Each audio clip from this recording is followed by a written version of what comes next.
Assalamualaikum warahmatullahi wabarakatuh. Oke, sebelumnya kalian telah mempelajari bagaimana cara menguji apakah suatu data itu berdistribusi normal kan? Ya, oke. Nah, jadi itu harap kalian simpan gitu ya, karena uji distribusi normal itu akan menjadi asumsi untuk metode-metode multivariat lain. Ya, jadi itu harap di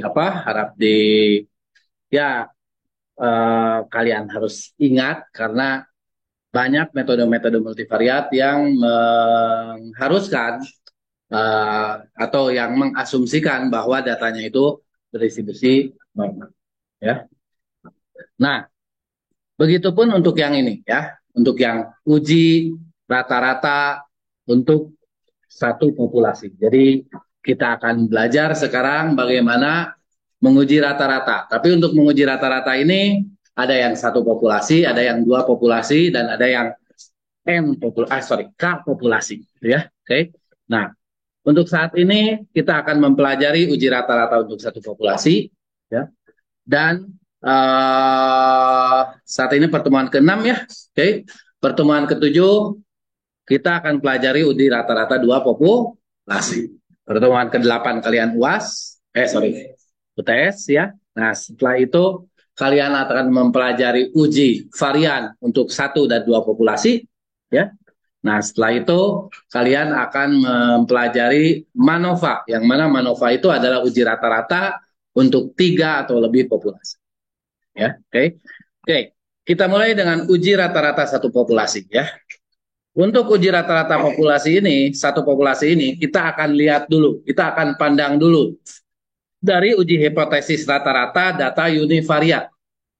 Ya, uji hipotesis rata-rata data univariat, kalian pernah pelajari di MedStat ya, MedStat parametri.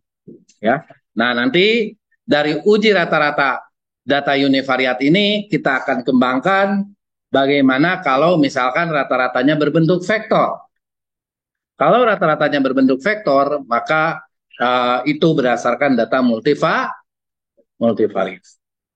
Oke, dan nanti kita akan lihat contohnya ya. Oke, studi kasus. Oke, pertama kita lihat hierarkinya dulu dari data satu populasi ini. Sebenarnya kita bisa mempelajari uji rata-rata dan uji varian. Ya, kita bisa mendapatkan uji rata-rata dan uji varian. Uji variansnya nanti pertemuan ke-8 yang kita akan pelajari sekarang adalah uji rata-rata. Oke. Nah, uji rata-rata itu kalau yang univariat ya terbagi ke dalam dua hal. Ada yang untuk sigmanya diketahui dan untuk sigmanya tidak diketahui. Oke. Kalau sigmanya diketahui, kita pakai uji Z. Uji normal Z. Kalau sigmanya diketahui, ya. Kalau sigmanya tidak diketahui, kita pakai uji T. Oke. Karena kalau misalkan sigmanya diketahui ya itu akan lebih baik gitu kan ya. Oke. Berarti kita ya bisa pakai uji Z. Tetapi ketika sigmanya tidak diketahui ya kita pakai uji T karena di sana harus ada faktor koreksinya ya. Yang mana apa bedanya uji T sama uji Z? Apa? Kalau derajat bebas. Kalau yang ada derajat bebasnya yang Z atau yang T? Yang T. Kalau yang T ada derajat bebasnya. Kalau ada derajat bebasnya berarti di situ ada faktor koreksinya, ya. Untuk supaya yang asalnya unbiased jadi yang asalnya bias jadi unbiased gitu ya. Oke. Okay. Nah, jadi di sini kalau sigmanya tidak diketahui, jadi kita harus masukkan faktor koreksi. Makanya pakai uji T. Oke. Okay. Nah, sekarang bagaimana kalau yang multivariat? Ya. Nah, nanti kita akan lihat bahwa dari kemarin juga kita udah lihat ya, dari yang univariat normal ya, ketika lari ke multivariat bentuknya jadi bentuk kuadrat. Makanya kemarin waktu kita menguji distribusi normal ya, dibandingkannya terhadap tabel atau terhadap distribusi si kuadrat. Kemarin gitu kan? Ya, kita bandingkan si QQ plotnya itu dengan nilai C square-nya. Ya, kita bandingkan D-nya itu, D kuadratnya itu dengan C square. Ini juga sama, ya. Untuk uji rata-rata berdasarkan multivariat, kalau sigmanya diketahui, maka kita pakai C square. Ya, kita akan pakai C square. C square itu merupakan kuadrat dari Z. Ya, sebelumnya sudah saya sampaikan bahwa kalau kita punya distribusi Z, kita kuadratkan, maka di setiap datanya, ya, yang positif tetap negatif, nanti yang negatif jadi positif, jadi semuanya jadi nol, dari nol sampai positif kan, nanti akan berdistribusi C square. Oke. Nah, lalu bagaimana dengan yang sigmanya tidak diketahui?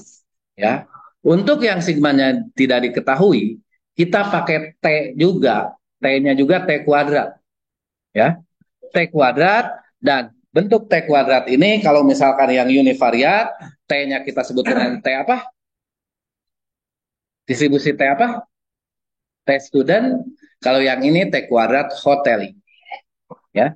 Jadi T kuadrat hoteling itu adalah kuadrat dari distribusi T student. Oke. Nah, jadi kita akan lihat bagaimana ujinya itu menggunakan uji multivariat, ya, uji satu populasi multivariat. Kita akan gunakan untuk yang sigmanya diketahui, kita akan gunakan C square, dan untuk yang sigmanya tidak diketahui, kita akan gunakan T hoteling. Ya, T hoteling ini banyak kok. Kalau kalian cari buku multivariat biasanya ada, ya, tabel T hoteling. Oke. Nah, tapi kalau misalkan di R kayaknya ada untuk T-hoteling, tapi kalau misalkan di Excel itu belum ada. Ya, oke. Oke, jadi T-hoteling ini sama dengan C-square, tapi kalau misalkan ya sama aja, dia ada derajat bebasnya, C-square toh ada derajat bebasnya juga ya. Oke, kita lihat nanti. Oke, yang pertama kita tar. Oke ya. Yang pertama kita lihat eh bagaimana uji rata-rata untuk satu populasi dulu, refresh dulu, ya, oke. Di sini kalian mungkin udah tahu bahwa asumsinya si datanya itu harus berukuran, harus berdistribusi nol, ya. Uji dulu distribusi normal, gitu kan, univariat kan, ya, oke. Setelah diuji distribusi normalnya, terus variannya juga kita ketahui, maka kita bisa pakai distribusi Z, ya.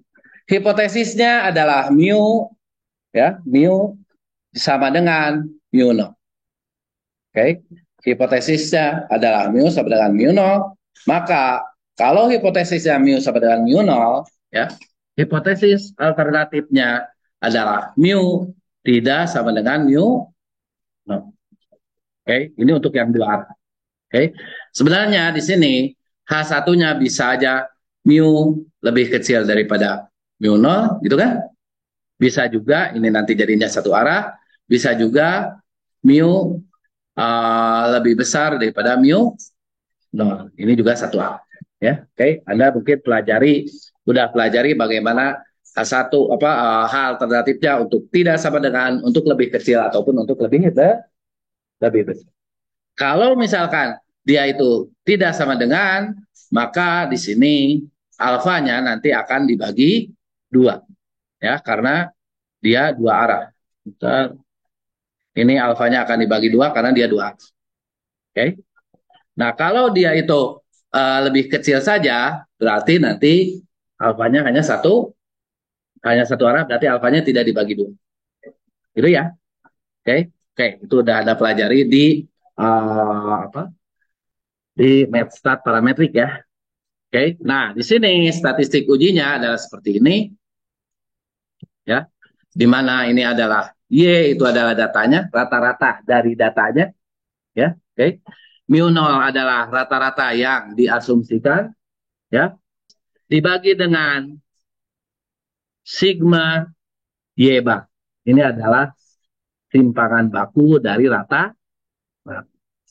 Yang mana simpangan baku dari rata-rata itu adalah simpangan baku dari data, ya. Tentu ini datanya data populasi. Ini masih sini. Oke. Dibagi dengan akar N. Ya. Jadi simpangan baku rata-rata dibagi dengan akar N itu adalah simpangan baku rata-rata. Oke. Ini sudah kalian pelajari di apa? Di MathStat parametrik, ya. Oke. Nah, nanti kalau misalkan hasil Z-nya misalkan jatuh di sini, misalkan Z-nya sama dengan 1, terus satunya adalah di sini minus 1, sorry. Ya. Jadi kalau Z-nya minus 1, maka H0-nya diterima. Oke. Kalau Z-nya minus 1 berarti H0-nya diterima. Ya. Karena dia tidak berada di daerah kritis. Ya, oke. Tapi kalau misalkan di sini Z-nya didapatkan 3, 3 itu di sini, sorry, kejauhan 2, 3, oke. Ya, ini misalkan 2,7, misalkan seperti itu. Ya, Z-nya positif 2,7, maka kita dapatkan bahwa H0 ditolak. Jadi kalau H0 ditolak itu berarti mu-nya itu tidak sama dengan mu. Seperti itu ya. Oke.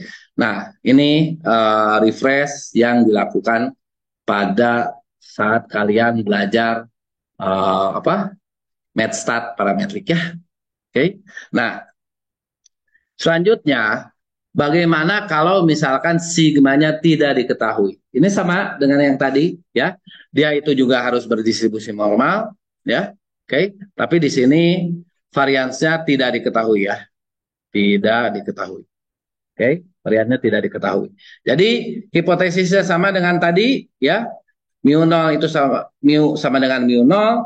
Untuk hipotesisnya alternatifnya bisa mu tidak sama dengan mu 0 atau mu lebih kecil daripada mu 0 atau mu lebih besar daripada mu 0. Oke. Nah, karena di sini variansnya tidak diketahui, maka kita tidak punya nilai sigma. Oke. Bagaimana kalau kita misalkan tidak punya nilai sigma, maka sigmanya kita taksir. Kita tidak punya nilai sigma, sorry, kita tidak punya nilai sigma gitu kan? Ya. Maka sigmanya kita taksir ya dengan menggunakan nilai S. Nilai varian datanya, nilai varian sampel. Oke. Nah, maka di sini statistik ujinya jadi Y topi dikurangi dengan mu dibagi dengan S per akar N. Jelas? Oke, ya. Nah, tapi karena S ini adalah varian dari apa? Sampel, maka dia harus dikoreksi, ya. Kalau sampelnya besar, koreksinya dikit. Benar, ya. Kalau sampelnya kecil, koreksinya besar. Ya kan? Ya. Maka di sini si T ini, si distribusi T ini ada derajat bebas. Ya. Jadi kalau misalkan sampelnya ada 10, berarti kita akan cari distribusi T untuk derajat bebasnya 9, gitu kan? Ya, oke. Nah, tapi kalau misalkan N-nya 1000 dan kita akan mencari apa distribusi T dengan derajat bebasnya itu adalah 999, itu akan sama aja atau dekat-dekat dengan Z. Seperti itu, ya. Oke.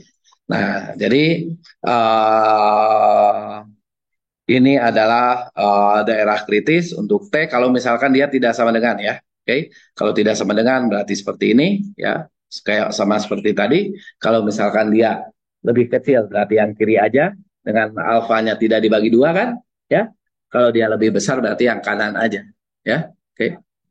Ada pertanyaan? Oke. Enggak, karena ini mah refresh ya. Oke. Nah, sekarang bagaimana kalau rata-rata data multivariat? Ingat, data multivariat itu berarti nanti rata-ratanya berbentuk vektor, ya. Berbentuk vektor rata-rata. Berarti di sini kita punya data Y1, Y2 sampai dengan YP. Berarti nanti rata-ratanya, ya, Y barnya ini akan berbentuk vektor, ya. Nanti di sini ada Y bar 1, Y bar 2 dan seterusnya sampai Y bar P. Oke, berarti rata-ratanya berbentuk vektor. Kalau misalkan rata-ratanya berbentuk vektor, ya, disebut sama jika, ya, nilai Y1-nya mirip dengan Y1 alter 0 misalkan ini, ya. Y1 0 terus ini mu 1 0, ini mu 2 0, ini dan seterusnya sampai dengan mu 2 mu P 0, ya. Oke. Kalau misalkan nih kita punya rata-ratanya misalkan di sini yang ininya, ya. Y barnya sama dengan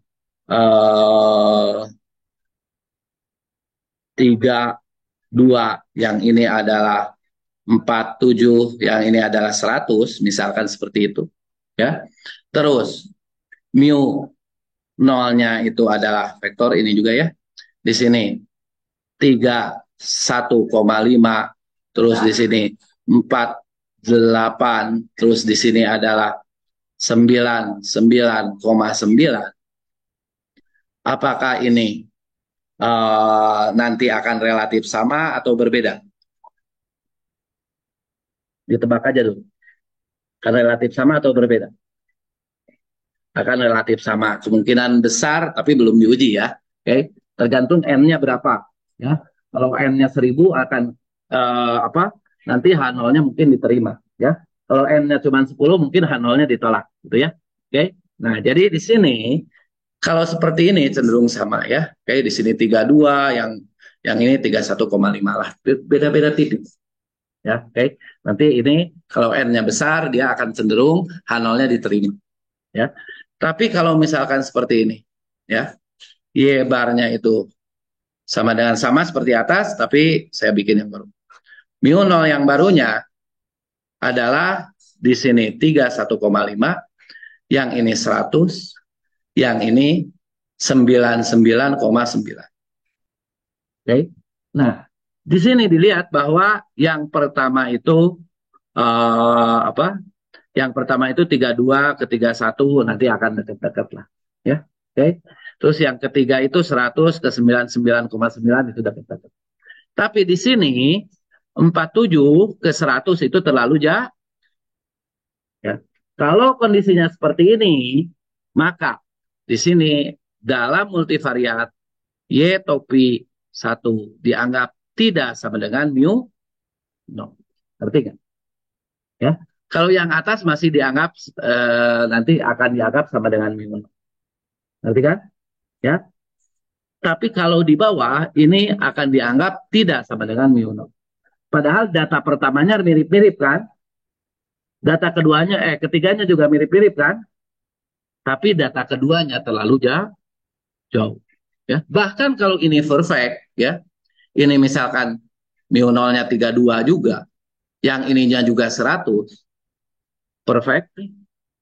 Tapi yang ininya 100 padahal di sini yang 47, itu akan dianggap tidak sah. Jadi kalau dalam multivariat ada satu elemen aja yang tidak sama, maka akan dianggap H0 ditolak. Ya, H0 ditolak.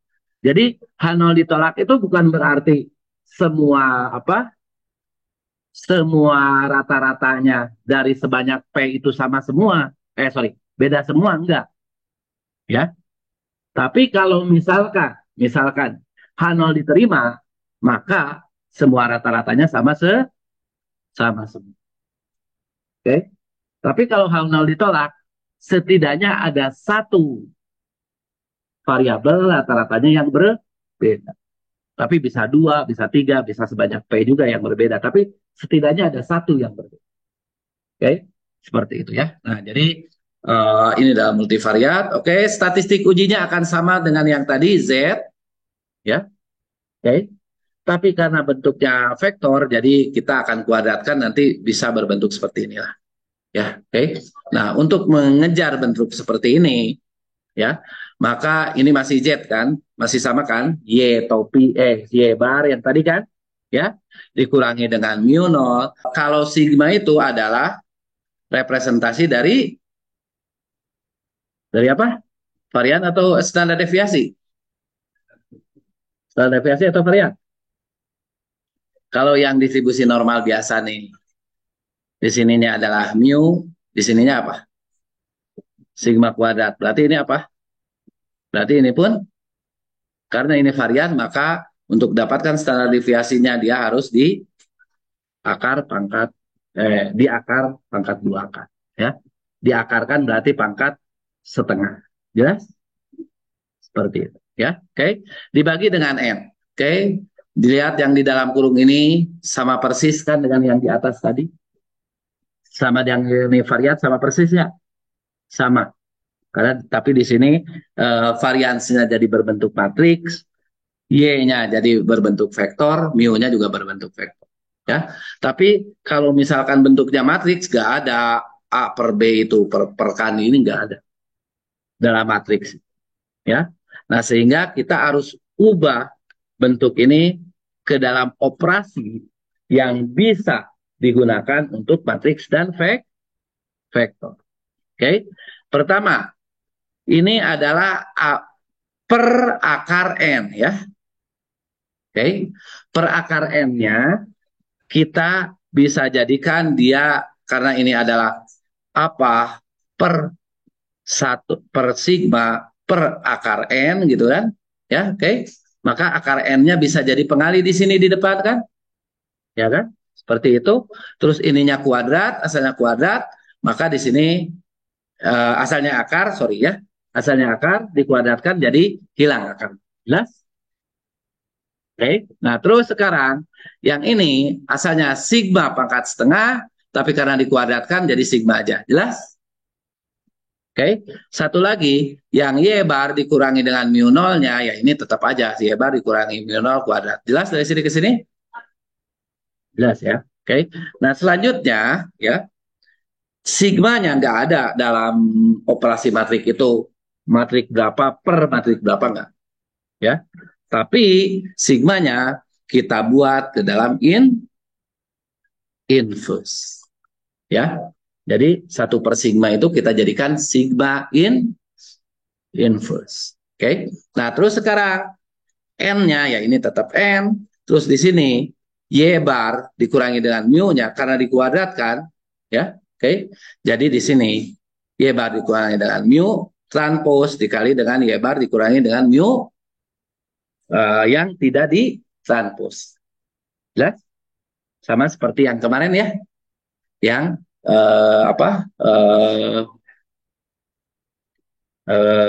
distribusi normal kemarin ya. Oke. Nah, jadi berdasarkan hal ini makanya dia itu akan berdistribusi chi square. Akan berdistribusi chi square. Oke, dengan daerah kritisnya Z karena chi square itu nanti satu arah ya. Karena chi square jadi satu arah walaupun asalnya dua arah gitu kan ya. Jadi dia itu akan mengumpul di sini ya. Jadi di sini nanti nilai Z kuadratnya hasil itu ya. Oke. Atau nilai chi square tabelnya. Sorry, chi square tabelnya ya. Nah, nanti kalau misalkan di sininya adalah alfa atau 0,05 gitu ya. Oke. 0,05 betul. Nah, di sini kalau Z-nya berada di sini, Z square-nya, maka dia itu nolnya ditolak. Kalau kalau Z-nya berada di sini, jadi sebenarnya dia itu kurang dari 0,05 kan? Ya. Jadi kurang dari 0,05 mungkin ada 0,2, 0,02 atau 0,01 atau berapa gitu kan? Ya, oke. Nah, representasi dari Z ke kiri ini atau luas dari Z ke kanan ini ya, luas dari Z ke kanan ini kita sebut dengan P value. Oke. Nah, jadi biasanya kita tidak membanding kalau sistemnya atau kalau itu aja ya, apa? Excel ya. Excel itu bisa menghitung berapa peluangnya kalau nilai Z-nya berapa dan alfanya berapa. Ya, oke. Sorry. Nilai Z-nya berapa dan derajat bebasnya berapa. Alfanya enggak, ya. Karena alfa kan nilai peluangnya. Ya, oke. Jadi, kalau misalkan kita punya nilai Z-nya misalkan 10, nilai Z-nya, terus derajat bebasnya tadi misalkan P-nya ada 4, jadi derajat bebasnya 4. Nah, nanti kalau misalkan dengan Excel, apalagi dengan R pasti bisa ya.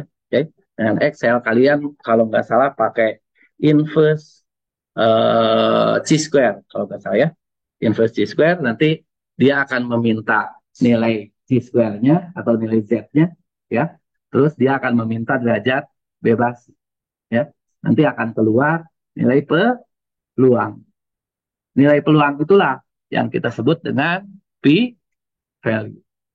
Ya, oke. Nah, kalau dari p-value kan kita akan lebih mudah ya. Kalau misalkan dia itu p-value-nya adalah 0,02, berarti kalau misalkan dia dengan keyakinan 95%, ya H0-nya itu diterima, ngerti nggak? Ya. Tapi kalau saya yakin H0-nya ditolak kalau misalkan sorry, kalau misalkan 0,05 per 0,02 gitu ya. Oke. Jadi saya yakin bahwa H0-nya akan ditolak gitu lah ya.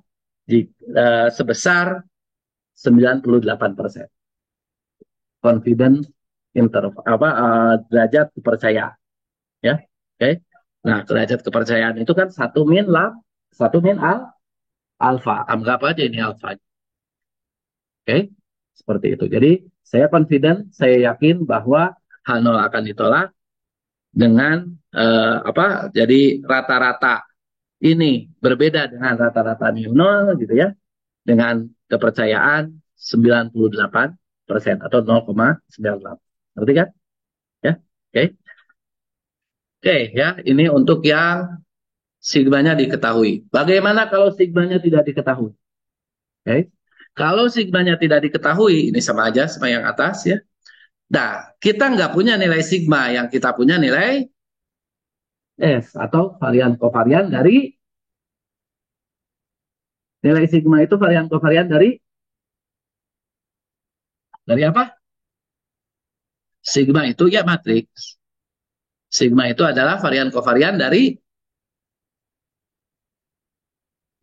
kalau sigma kecil ini adalah varian dari populasi. Ini parameter, men. Ya. Tadi mah diketahui varian dari populasinya berapa. Ya. Tapi kita itu akan jarang mendapatkan varian apa, mengetahui dari suatu data itu varian populasinya berapa, jarang, ya kan? Ya, sehingga yang kita lakukan adalah menaksir sigma ini, ya kan? Sigma ini ditaksir dengan menggunakan S atau varian kovarian dari sampel, jelas? Ya, oke. Nah, jadi si S-nya nanti kita dapatkan varian kovarian dari sampel, oke? Nah, jadi sama aja seperti tadi, pangkat setengah, dan sama seperti tadi juga ini, tapi di sininya di tengahnya adalah S. Ya, pengalinya, inverse-nya adalah S, bukan sigma. Tapi resikonya, kalau kita pengalinya adalah varian kovarian dari sampel, berarti harus ada koreksi. Harus ada koreksi. Makanya di sini ada derajat bebasnya. Yang lain. Ya. Kalau yang tadi, C-square-nya hanya C-square sama P doang kan? Ya kan? Ya, oke. Di sini juga T kuadrat sama P, tapi di sini ada derajat bebas yang lain yaitu N min 1. Ya, jadi kalau misalkan datanya besar, nanti akan relatif stabil. Jelas? Oke. Jadi ini dibandingkan sama apa? Tabel T kuadrat modeling, ya.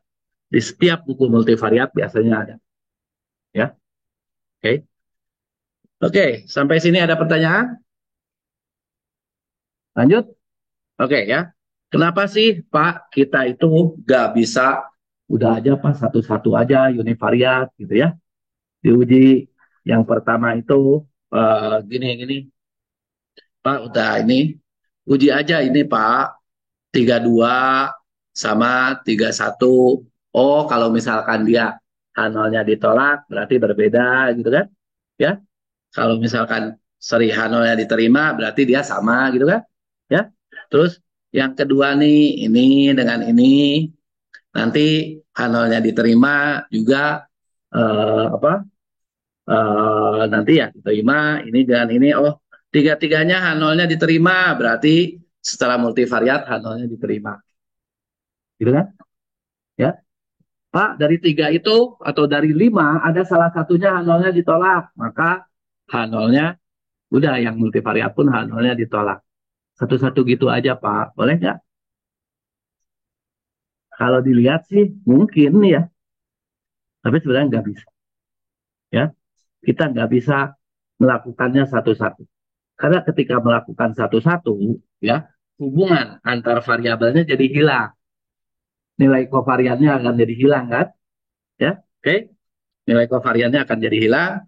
Nah, jadi di sini ya eh, si SC itu dianggap matriks apa? Matriks diagonal dengan varian-varian satu-satu. Salah, nggak bisa. Ya, karena kalau satu-satu nanti bentuknya akan jadi seperti ini. Ini adalah misalkan ini adalah daerah penolakan, untuk yang univariat dari sini sampai sini, oke? Okay? Dan ini jadi kalau misalkan nanti nilainya apa?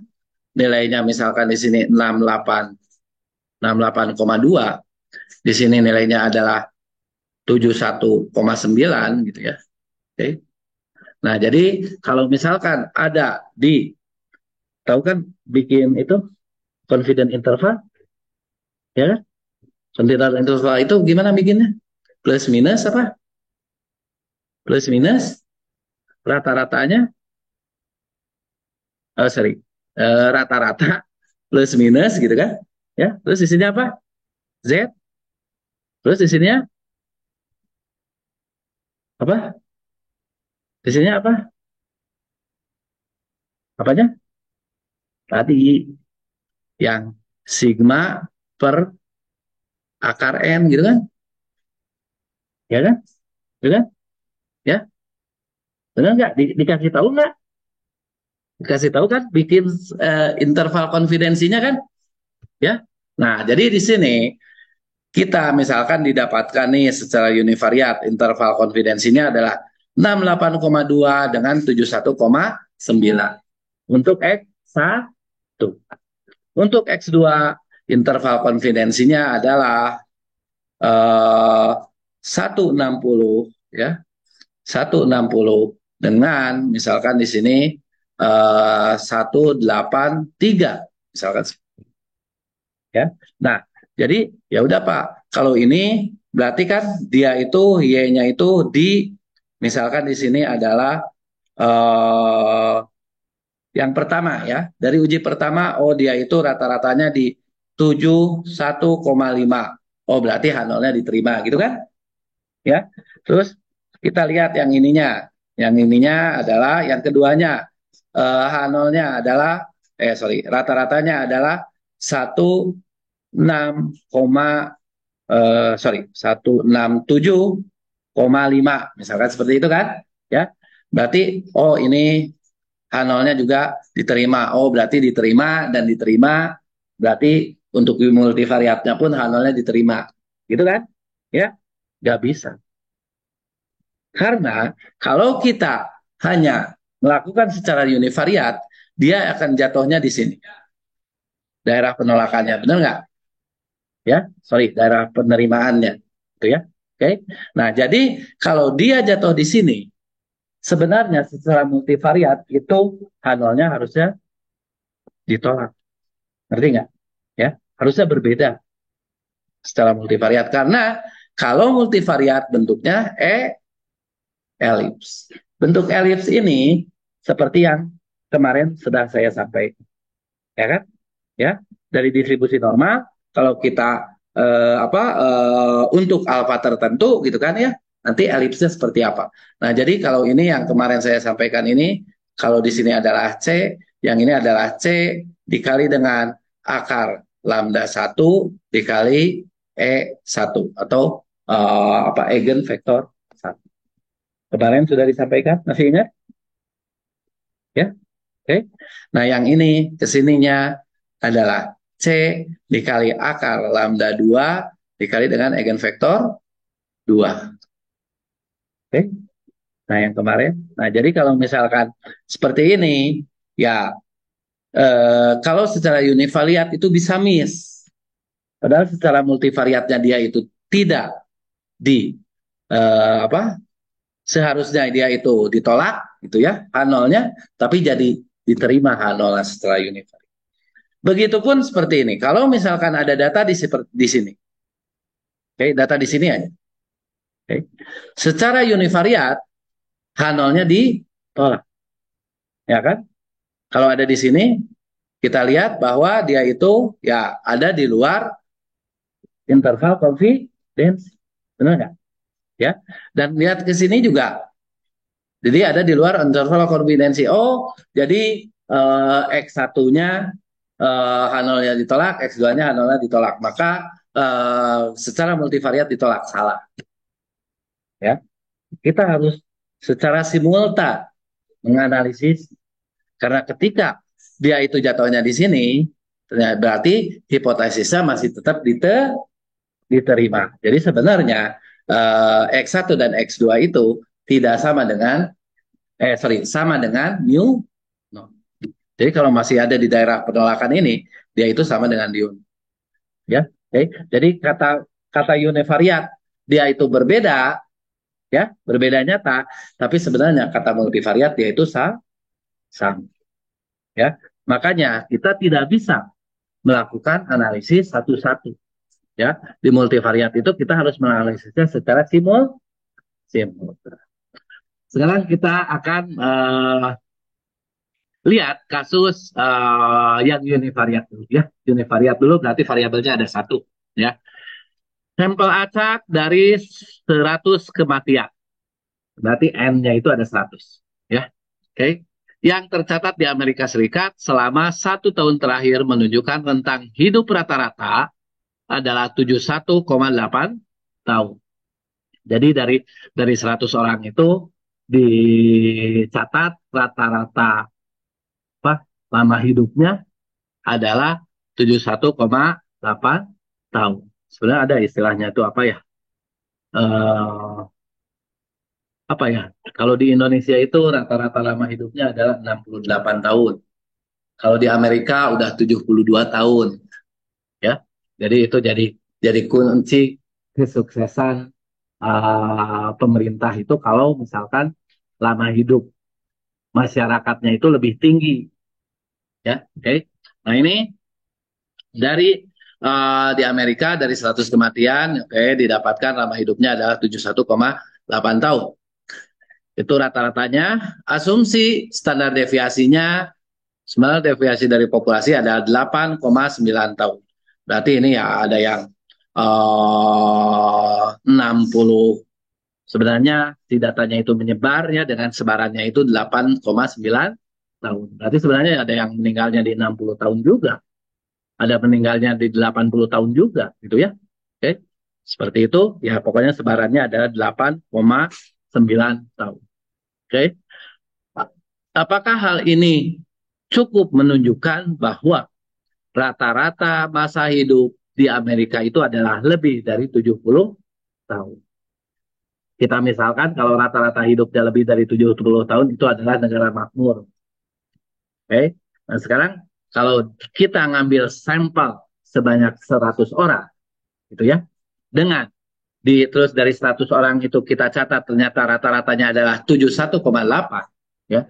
Untuk mendapatkan apa untuk mendapatkan tingkatan bahwa negara itu sukses atau negara itu negara maju misalkan harus lebih dari 70 tahun.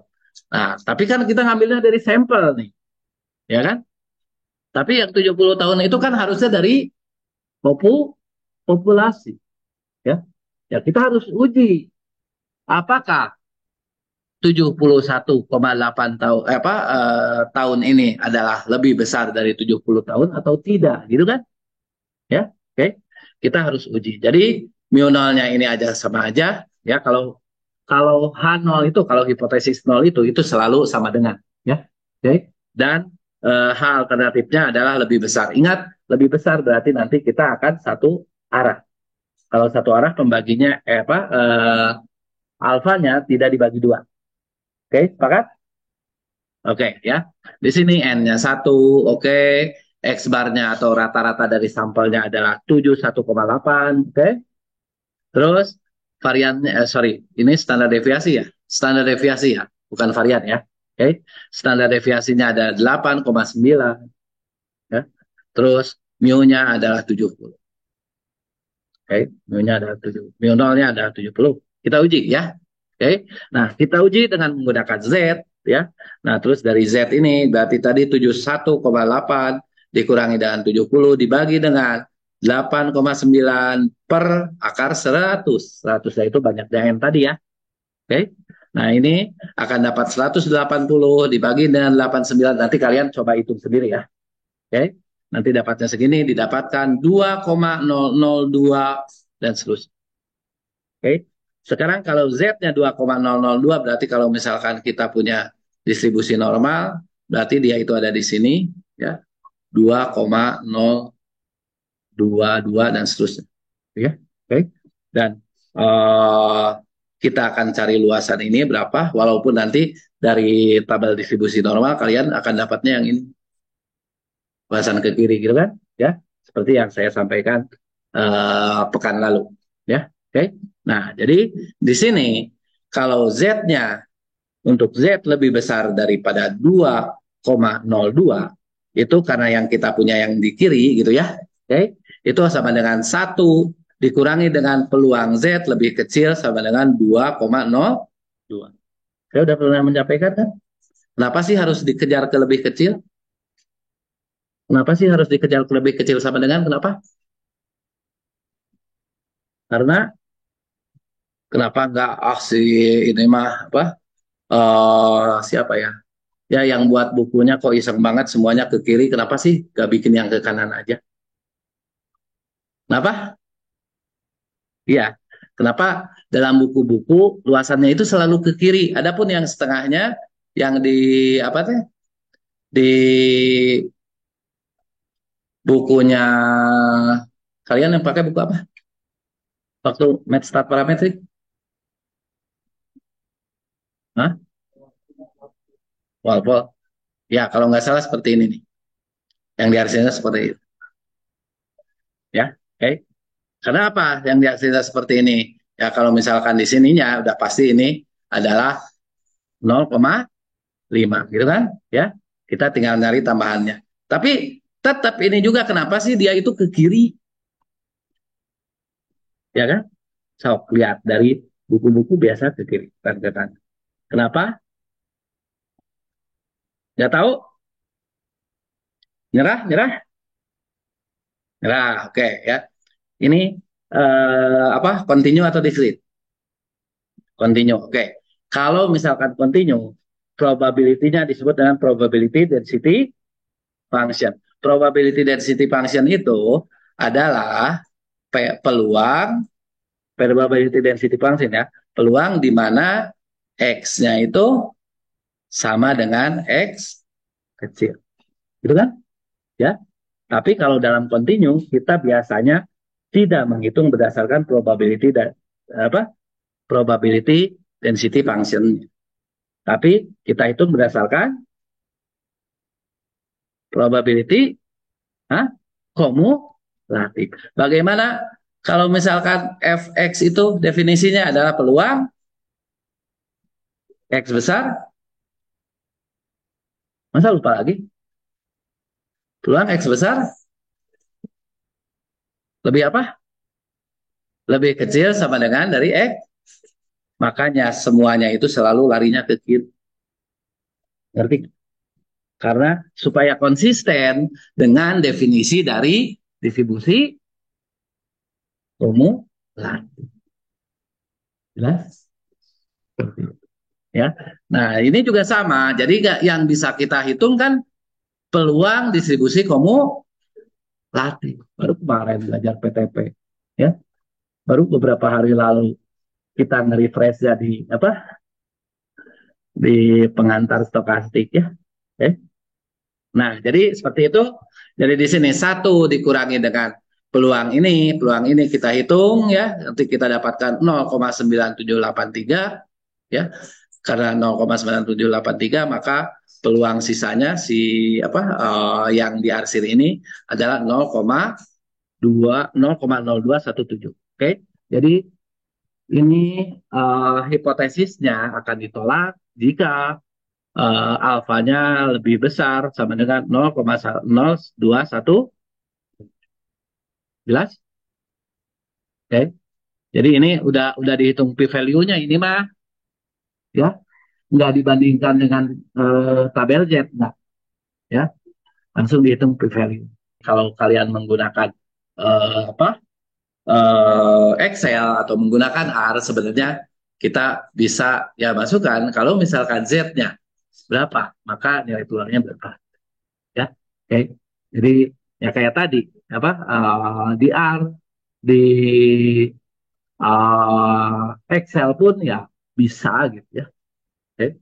Jadi ya nggak akan susah untuk kalau kalian ngerti, nggak akan susah untuk mendapatkan p value-nya. Jadi luas daerah ini adalah p value. Jadi kita carinya berdasarkan p value, bukan membandingkan terhadap tabel. Oke. Kenapa Pak yang ini membandingkannya dengan p value? Karena kalian udah belajar bagaimana cara menghitung luasan dari Z. Oke. Nah, nanti yang C square juga bisa berdasarkan p value-nya ya. Tapi yang T hoteling itu enggak ya, kita bandingkan dengan tabel ya. Oke. Tapi sebenarnya kalian bisa berdasarkan p value-nya juga kalau kalian menggunakan A. Tapi kalau menggunakan Excel nggak ada ya. Nggak ada bagaimana cara mendapatkan nilai peluangnya dari nilai T-nya berapa, T square-nya berapa, dan derajat bebasnya berapa, nggak ada. Oke, belum ada ya, kan? Ya, oke, seperti itu. Lanjutkan, itu masih yang satu ya. Kita belum masuk ke yang dua. Oke, sekarang bagaimana kalau misalkan dia itu rata-ratanya, standar deviasinya tidak diketahui. Yang tadi kan, ketika tidak diketahui pakai Z kan, oke. Di sini kita ketahui bahwa lembaga listrik Edison telah menerbitkan angka pada jumlah kilowatt. Oke, ini nggak ada ya lembaga listrik Edison ini nggak ada, ini Makassar. Oke, dan yang digunakan per tahun oleh berbagai peralatan rumah tangga. Itu diklaim bahwa pembersih vakum, jadi ada vakum cleaner gitu ya, oke, menggunakan rata-rata 46 jam kilowatt per tahun. Oke, nah jika sampel acak dari 12, oke, 12 berarti ini N-nya, N-nya yang ini apa ini? Itu diklaim bahwa pembersih, oke, ini adalah mu nolnya, oke, mu nolnya, klaimnya, ya. Nah terus dalam studi jika di sini direncanakan bahwa pembersih vakum menggunakan rata-rata 42 jam kilowatt per hour dengan berarti ini adalah rata-ratanya X barnya, rata-rata sampelnya gitu ya. Oke. Dan yang ini adalah standar deviasinya atau S. Oke. Oke, apakah ini menunjukkan bahwa pembersih vakum menggunakan rata-rata kurang dari 40 jam kilowatt per tahun? Asumsinya populasi kilowatt jam berdistribusi normal. Oke. Jadi kalau misalkan si vacuum cleaner itu lebih hemat kan lebih baik ya, oke, lebih hemat lebih baik gitu ya. Nah jadi di apa di kemasannya di sana dituliskan bahwa ini hanya akan mendapat apa bentar, ini apa sih, oke, jadi dia itu akan mengambil listrik per tahunnya itu kalau menggunakan vacuum cleaner ini adalah selama 46 jam, 46 jam kilowatt per tahun, ya. Oke. Jadi uh, setahunnya itu adalah 46 kilowatt, oke, penggunaannya. Tapi di sini dari hasil sampelnya itu, ya, setahunnya itu adalah 42 kilowatt, gitu ya. Oke. Nah, jadi apakah benar ini teh lebih hemat, gitu ya? Oke. Nah, kita akan uji, ya. Oke. Jadi di sini H0-nya itu adalah mu sama dengan 46 jam kilowatt. Oke. Nah, tapi kita ingin ini lebih hemat atau lebih boros, ya? Berarti gini, apa lebih jelek, ya? Lebih jelek, ya. Jadi kalau misalkan per kilowatt kilowatt per tahun, ya, kilowatt eh, biasanya kilowatt per jam, ya. Ini 42 jam, kWh itu kan kilowatt per hour. Ini mungkin nggak ada jamnya, ya. Kan ini udah per tahun ininya. Oh, oke lah, gini aja, ya. Oke. Jadi anggap aja dia itu per tahunnya membutuhkan 46 kWh, ya. Oke, gitu aja, ya. Nah, terus kalau misalkan hasil sampel, ya, per tahunnya itu hanya membutuhkan 42 kWh, gitu, ya. Oke. Jadi eh, kalau misalkan per tahunnya hanya butuh 42 kWh, berarti kan itu lebih lebih hemat, ya kan? Dan itu yang diinginkan. Jadi di sini kalau apakah benar-benar lebih hemat atau sebenarnya sama aja dengan yang diklaim oleh perusahaan. Jelas, ya? Ya, maksudnya ke sana. Oke, di sini kita punya N-nya 12 tadi dari sampel 12, lalu rata-ratanya adalah rata-rata sampelnya 42, terus variannya adalah standar deviasinya dari sampel itu adalah 11,9, ya. Terus ini klaim dari perusahaannya katanya 46 kilowatt per hour, gitu ya, dalam 1 tahun. Oke. Nah, jadi kita akan uji, ya, di sini seperti biasa ini rumusnya, kita masukkan nilai-nilainya, oke. Karena di sini lebih kecil maka dari hasilnya jadi minus minus 1,164 dan seterusnya. Jelas?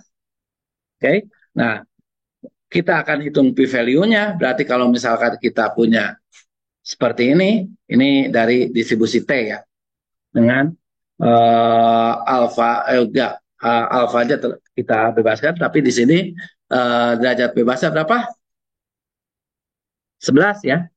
Oke. Jadi untuk dB-nya 11, untuk derajat bebasnya itu 11, gitu kan? Ya.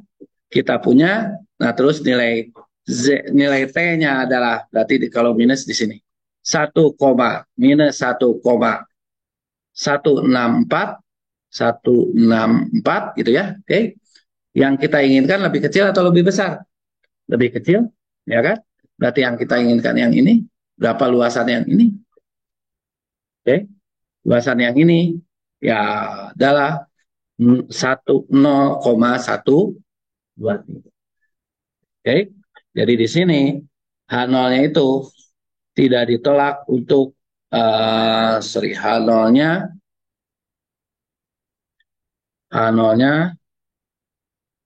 tidak ditolak untuk alfa lebih kecil sama dengan, kalau alfanya, oh benar, kalau alfanya 0,05 maka H0-nya ditolak atau diterima? H0-nya diterima, tidak ditolak, ya. Oke. Jadi kalau misalkan ingin H0-nya ditolak, alfanya harus 0,2, ya. Tapi apa 0,2 saya yakin 80% gitu ya. Ya, biasanya jarang sekali ya. Biasanya kan ya itu alfanya 0,05. Jadi sebenarnya si vacuum cleaner itu nggak lebih hemat, sama aja dengan klaim si perusahaan. Jelas? Ya, oke.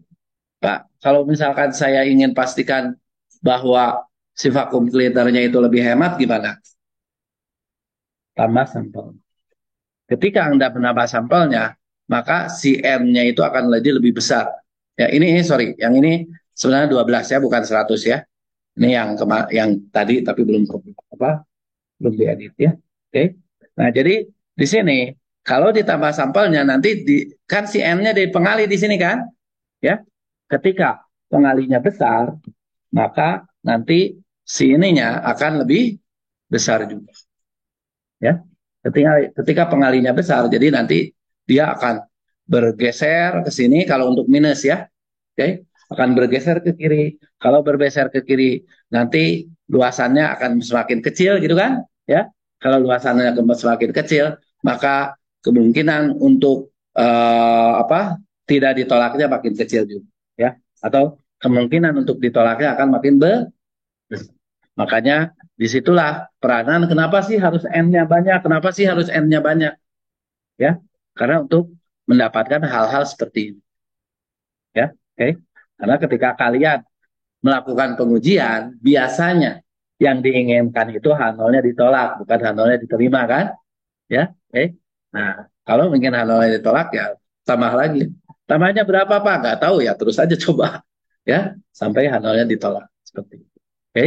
Nah, tapi saya biasanya ya ini kalau kalian ketemu case, saya biasanya melakukan apanya namanya simulasi ya. Oke. Jadi saya masukkan kalau misalkan oke, kalau rata-ratanya tetap segini ya, rata-rata sampelnya tetap segini, ini ada populasinya ya kita masukkan. Coba hitung nggak akan. Kalau ngitung akan gratis ya. Oke. Nah, hitung kalau misalkan N-nya jadi 30, N-nya jadi 100, N-nya jadi 200 ya. Ketika ternyata N-nya itu jadi dia itu akan ditolak ketika N-nya 100, misalkan seperti itu ya. Oke. Nah, jadi ya ke peneliti itu bilang ya ini mah ayamnya harus 100 ekor gitu. Gak bisa cuma 12 ekor gitu, ya. Oke. Oke. Oke, jadi disinilah kalian harus menyadari bahwa di mana pentingnya sampel itu harus besar. Ya. Oke. Seperti itu. Nah, sekarang kita akan lihat bagaimana kalau kasusnya multivariat. Ini multivariatnya yang simpel dulu aja ya. Oke. Ini bivariat ya. Variatnya ada dua yaitu tinggi badan dan berat badan. Oke. Ini berdasarkan buku apa ya? Kalau nggak salah buku Ranser yang ada di buku Ranser ya. Jadi pada tabel 31 ini, tinggi badan dan berat badan diberikan untuk suatu sampel berukuran 20 dari mahasiswa laki-laki. Jadi ini sampel mahasiswa laki-laki ya, jadi semuanya laki-laki ada 20 orang, terus data tinggi badan dan berat badan. Oke. Nah, sekarang bagaimana kalau sigmanya diketahui dulu? Oke. Kalau sigmanya diketahui tadi pakai uji T-square yang Z kuadrat itu ya. Oke. Nah, jadi di sini misalkan sigmanya diketahui bahwa varians dari ini sorry. Ini ukuran Amerika ya. Oke. Kalau Haig itu pakainya feet bukan meter ya. Oke. Pakainya feet, kalau weight itu pakainya pound. Jadi rada-rada aneh kelihatannya gitu ya. Oke. Masa berat badan lebih gede daripada tinggi badan. Ya iya, karena apa ukurannya beda. Sorry, bukan itu ya. Inci kalau nggak salah. Ya, ininya inci, baiknya inci. Ya, kalau ininya pun. Ya, oke. Jadi ya gitulah orang matematik orang Amerika mah suka bikin pusing ya. Udah ketentuannya sama semuanya ukuran itu adalah meter gitu, tapi sama dia ganti yang lain gitu ya. Oke, ya gitu. Ya. Nah, jadi di sini Oke, berarti di sini dapatkan variannya untuk tinggi badan itu adalah 20, ya. Varian untuk 1000 ini adalah varian untuk berat badan, ya. Oke, varian untuk berat badan. Terus yang ini adalah kovarian untuk berat badan dan tinggi badan. Seperti itu ya. Oke. Terus di sini katanya tinggi badannya, sorry, benar. Tinggi badannya 70 ya, mu nolnya, dan berat badannya 170. Oke. Apakah tinggi badan perempuan, sorry, laki-laki itu adalah 70, ini dan berat badannya itu 170. Kita bandingkan ya. Ini dari hasil perhitungan di datanya didapatkan rata-rata tinggi badannya adalah 71,45. Oke. Terus rata-rata berat badannya adalah 164,7. Oke. Ini adalah vektor rata-ratanya. Paham bagaimana mendapatkan vektor rata-rata? Ya. Oke. Dan ini adalah uh, apa rata-rata yang akan dibandingkan ya. Oke. Nah, seperti itu. Nah, terus di sini kita masukkan ke rumus yang tadi, kita cari Z square, oke, atau Z kuadrat. Di sini M-nya ada 20, ya kan? Ya. Nah, terus di sini Y barnya adalah 71,45 dan 164,7. Oke. Dan ini adalah mu nol. Ya. Nanti 171 dikurangi 45, sorry, 171,45 dikurangi 0, dikurangi 70 gitu ya. Sorry. 71,45 dikurangi dengan 70 didapatkan berapa? 1,45. Oke. Terus yang ini 164,7 dikurangi dengan minus 170 adalah minus 5,3. Oke. Nah, terus ya ini juga sama. Nanti kalau yang ini ditransposkan kan, ya ditransposkan. Jadi nanti asalnya barisnya 2, kolomnya 1. Jadi barisnya 1, kolomnya 2. Jelas? Oke. Nah, terus yang ini variansnya, variannya kayak tadi kan harus diinfuskan kan? Ya, cari infus dari varian. Udah pernah kan cari infus dari apa? Dari matrik 2 kali 2 bisa kan? Ya, oke. Bisa pakai solve ya. Ngerti nggak? Pakai solve, ketik solve terus matriknya nanti keluar matrik infusnya ya. Itu di mana? Di A. Oke. Nah, kalau misalkan kalian itu pakai OBE lah manualnya mah ya. Oke. Lah, toh nanti juga kerja kalian nggak akan kerja manual kok. Ya. Nah, jadi seperti itu. Jadi nanti dapat infusnya dari sini, infusnya adalah ini 0,1 minus 0,01 minus 0,01 0,02. Oke. Nah, terus yang ini adalah yang tadi masih selisih antara rata-rata sampel dengan rata-rata yang akan kita bandingkan. Oke. Nah, dapat seperti ini. Kalian coba 20 kali 20-nya nanti dulu ya. Oke, di akhir aja ya. Oke. Kalian coba di sini ini berukuran berapa kali berapa ini teh? 1 kali 2 gitu ya. Oke. Yang ini 2 kali 2, yang ini 2 kali 1 sehingga hasilnya akan 1 kali 1. 1 kali 1 ya. Nanti hasilnya akan skalar. Kalau udah dapat skalarnya kalikan dengan 20 kan? Ya, dapatnya adalah 8,4026. Oke. Setelah dapat 8,4026, ya ini kalau ini saya ngitungnya bukan berdasarkan p-value ya. Kalian bisa ngitung berdasarkan p-value. Kalau ini saya coba dibandingkan dengan tabel gitu ya. Oke. Di sini di 8,4026 itu ada di antara 0,02 dan 0,01 itu ya. Oke. Jadi di sini karena Z yang hitungnya ini itu lebih kecil sama dengan dari apa? Jadi kalau misalkan alpanya kita masukkan 0,01 gitu ya. H0-nya tidak ditolak gitulah. Ya, oke. Tapi kalau alfanya kita masukkan 0,02, H0-nya ditolak. Ngerti? Jelas ya? Seperti itu. Ya, oke. Jadi saya yakin 98% bahwa rata-rata apa? Rata-rata rata-rata tinggi badan dan berat badan itu tidak 70 dan 170. Ngerti kan? Ya, kalau hadolnya ditolak. Ya, kalau hadolnya diterima ya masih mirip-mirip. Oke, jelas? Oke, kalian bisa apa? Cari berdasarkan kalian kan punya itu apa teh? Kalau di ya kalau misalkan di tabel seperti ini gitu ya.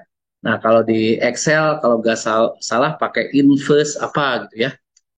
Pakai chi square key dis RT yang inilah ya.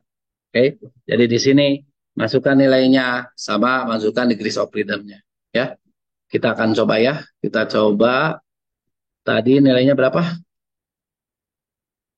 8,4026. 8,4026. Eh, ntar close it. Oke, 8,4026. Terus, oke. Terus, itunya berapa? Derajat bebasnya 2 ya. Derajat bebasnya 2.